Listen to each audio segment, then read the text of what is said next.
This is not the Republican Party that I grew up in, and I don't think it's ever coming back. I think it's gone. I think it's gone for good. They're in the ditch, and they just don't know it yet.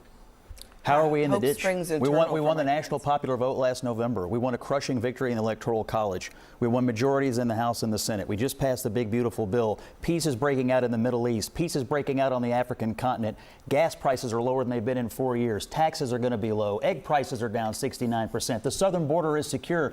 Jeff, these are things Republicans have believed in for a very long time. But Scott, I mean, we can't forget that it wasn't that long ago when you were probably closer to the Mike Pence view of this. That you were not necessarily a Trump supporter until fairly recently. I voted for him 3 times. In today's video, Abby Phillip and Governor Jeff Duncan completely dismantle Scott Jennings in a fiery showdown on Newsnight with Abby Phillip. This wasn't just an argument about Trump himself. It was a powerful clash that revealed what the GOP has turned into under his shadow, a party that willingly abandoned its core principles and long-held conservative values in exchange for cheap populism and endless culture wars. So let's dive right in and watch how Abby Phillip and Jeff Duncan leave Scott Jennings speechless on Newsnight with Abby Phillip. Jeff, you may be the perfect person to answer this question. Is Mike Pence right that that's a minority view, that Trump is sort of leading this sort of limited faction of the Republican Party right now? With all due respect, Mike Pence is not correct when he makes that statement. Donald Trump completely controls the entire GOP, and the only example I can give that equates to it is like a rogue cult leader coming into a church and taking it over. He's brainwashed him, and you don't have to look any further than the zombie-esque reaction to even the last few weeks. I mean, Doge has imploded. He's made promises, yet the base doesn't hold him accountable for it. We've spent trillions of dollars in debt that he promised that we wouldn't. We still have wars in Ukraine raging, and he's taken the sides of Vladimir Putin until the last few hours. This is not the Republican Party that I grew up in, and I don't think it's ever coming back. I think it's gone. I think it's gone for good. They're in the ditch, and they just don't know it yet. How are we in the ditch? We won the national Pence. popular vote last November. We won a crushing victory in the Electoral College. We won majorities in the House and the Senate. We just passed the big, beautiful bill. Peace is breaking out in the Middle East. Peace is breaking out on the African continent. Gas prices are lower than they've been in 4 years. Taxes are going to be low. Egg prices are down 69%. The southern border is secure. Jeff, these are things Republicans have believed in for a very long time. But Scott, I mean, we can't forget that it wasn't that long ago when you were probably closer to the Mike Pence view of this. That you were not necessarily a Trump supporter until fairly recently. I voted for him 3 times. Making news here at this table because what I'm pointing to is that your evolution is mirroring something that's happened in the Republican Party in general. January 2024, 40% of GOP leading voters ID'd as MAGA supporters. March 2025, that number is now 71%. So I'm actually not so sure that anything about Trump has changed in the interim. It's really more that people like you have gone from being more aligned with a Mike Pence to being more aligned with Donald Trump. Explain that to us. It's a good and valid question, but I don't see much disalignment. They have a personality conflict. Pence and Trump obviously had a falling out over a very serious issue, but on conservative orthodox policy stuff, the only real area where Trump has truly changed the party is on tariffs and trade. He believes in tariffs a lot more than any other president has since the early 1900s. And so that is a major difference in the platform. I acknowledge that.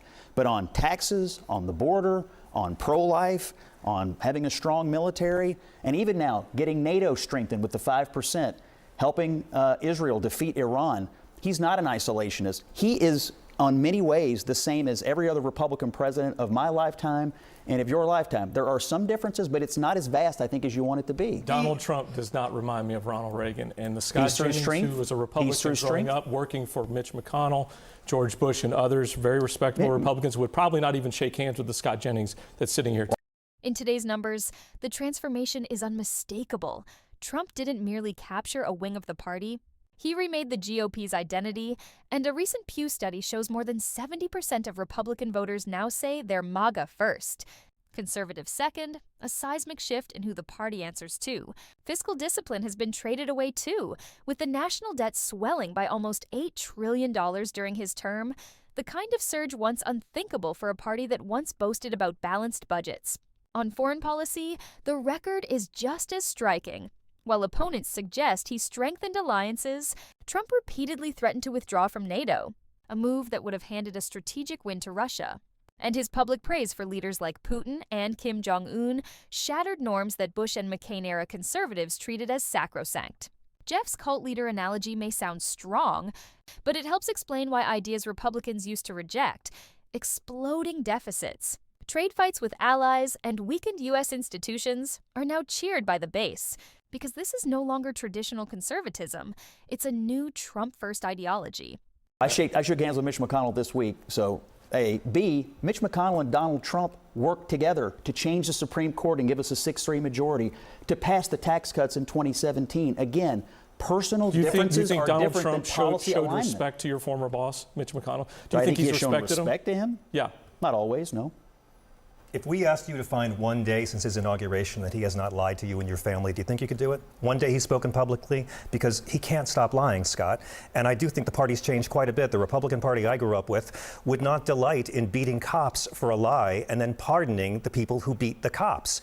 I don't know what conservatism means anymore. This gentleman is the perfect person to speak to what Mike Pence is going through, because what does it mean? It doesn't mean family values, doesn't mean the Christian values, fiscal responsibility. Again, we don't live in a deficit theocracy. spending? We live in a nation of laws, and we live in a nation of policy choices. Our policy choices today are basically the same as Republican policy choices, with the exception of tariffs, which I acknowledge. But this president, has done a lot of conservative stuff that people have always wanted. You've said two things a few times on the show. One about not living in a theocracy, which you're right. But it is also true, and I think this is John's point, that for many, many decades, the Republican Party, and even under Trump, says explicitly, we are a Judeo-Christian society. He claims to his supporters that his faith is important, that it's the most important thing in American society. He says that. Yeah. The Bible should be taught in schools, that he is selling a Bible with his name on it. So there's that. It's but true. then secondly, the party of George W. Bush, of compassionate conservatism, of immigration reform, that party is also gone too. Well, right? that party understood soft power in USAID. USAID, PEPFAR, that party is also gone, is it not? What really stands out in this debate is how Scott Jennings keeps trying to frame Trump as just another conservative president with a few quirks. But that argument falls apart when you step back and see the bigger picture. Because the GOP under Trump isn't focused on traditional conservative pillars like tax cuts or judges. It's about tearing down long-standing Republican principles and replacing them with whatever serves Trump in the moment. Take family values, for example, once the foundation of the Republican brand.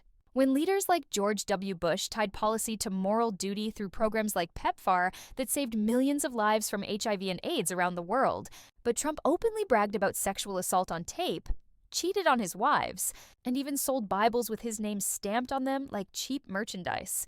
And that isn't Christian leadership. It's pure grift.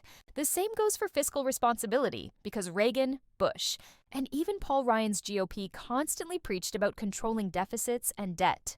Yet under Trump, the national debt soared by nearly $8 trillion in just 4 years, even before the pandemic, marking the third largest increase in American history. And if Democrats had done that, Republicans would have been shouting about socialism from the rooftops. And when it comes to foreign policy, the old GOP prided itself on NATO and global leadership. But Trump repeatedly threatened to pull out of NATO, praised authoritarian figures like Putin and Kim Jong-un, and treated U.S. allies like enemies. A reckless form of isolationism dressed up as America first, rather than the conservative foreign policy Republicans once championed.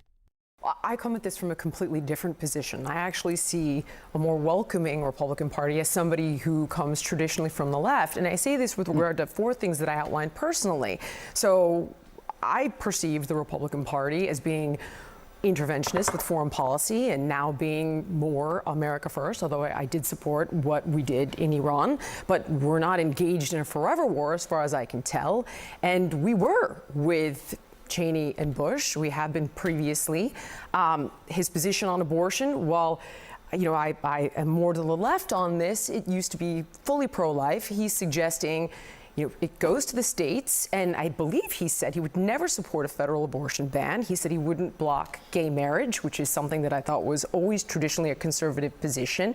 And the tariffs thing, as you mentioned, as far as I can remember, conservatives were globalists. They were for free trade, and it arguably hollowed out the middle class. So I'm with Trump on that. Yeah, I mean, look, I think that this divide right here, I mean, you're demonstrating a lot of reasons why Trump was able to actually make inroads in Democratic constituencies, but you're suggesting that he's the same old Republican as everybody else. No. But I think that Jillian His is attitude's perhaps proof that that's not the case. His attitude and his ability to get things done, his spirit, the way he fights the left, the way he fights for free speech in Western civilization, and the way he's open to coalition building and building non-traditional alliances is a key political talent. I think that explains your support for Trump, but I think that that Jillian is correct that on those policy issues, Trump has tried to be somewhere in, dare I say, a bit of the mushy middle on some of this stuff. He ran as an anti-war candidate.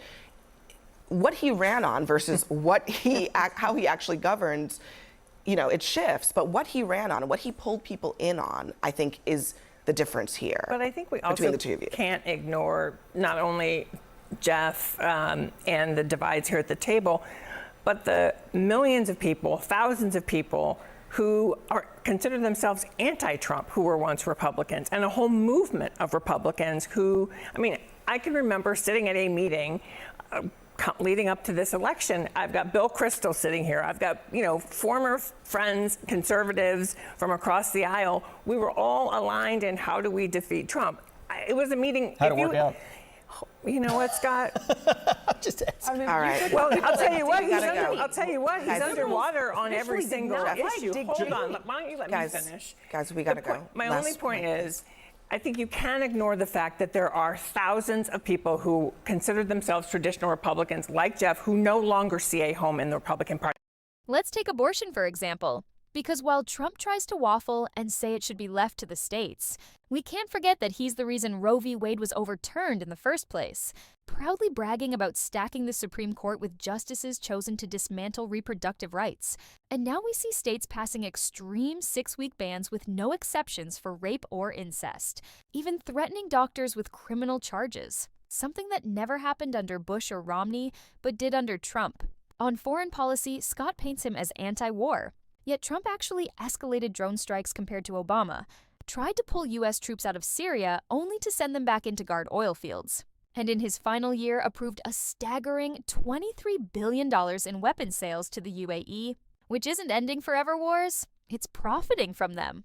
Then there's trade, where tariffs sounded populist but worked like a hidden tax on Americans, with the nonpartisan Congressional Budget Office estimating that his policies cut household incomes by around $1,200 a year. And farmers in the Midwest were hit so badly that his administration had to pour billions in taxpayer-funded subsidies just to cover the damage from his own trade war. Meanwhile, polling shows he's underwater with independents and suburban voters. And respected Republicans like Jeff Duncan, Adam Kinzinger, and Liz Cheney openly admit this is not the party they joined, which says it all. Because Abby Phillip is right. Trump didn't modernize the GOP, he broke it, replacing conservative principles with loyalty tests and turning the party into his own personal brand, driving away conservatives who still care about governing instead of just fighting.